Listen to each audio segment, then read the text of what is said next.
دنیا میں ایک بار پھر کورونا کے معاملے بڑھنے لگے ہیں اور اس سے ہر طرف تشویش کا ماحول ہے۔ سنگاپور، ہانگ کانگ میں افراتفری جیسی صورتحال ہے۔ سنگاپور میں 1 مئی سے 19 مئی کے درمیان 3000 مریض سامنے آئے ہیں۔ اپریل کے آخری ہفتے تک یہ تعداد 11100 تھی۔ یہاں معاملوں میں 28% کا اضافہ ہوا۔ وہیں ہانگ کانگ میں جنوری سے اب تک 81 معاملے سامنے آئے، ان میں سے 30 کی موت ہو چکی ہے۔ چین اور تھائی لینڈ میں بھی الرٹ جاری کیا گیا، حالانکہ یہاں مریضوں کی تعداد کے بارے میں کوئی اطلاع حاصل نہیں ہو سکی۔ ہندوستان میں اب تک کورونا سے جڑے 257 معاملے سامنے آئے ہیں۔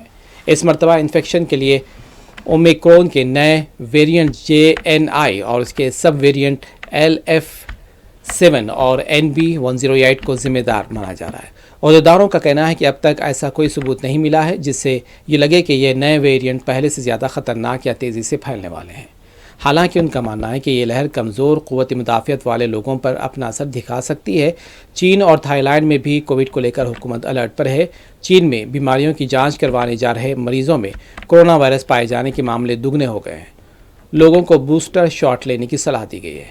Chinese centre for disaster and prevention کے اعداد شمار کے مطابق کووڈ کی لہر جلد ہی تیز ہو سکتی ہے۔ وہیں تھائی لینڈ میں بھی 2 الگ الگ علاقوں میں تیزی سے کووڈ کے کیسز بڑھنے کے معاملے سامنے آئے ہیں۔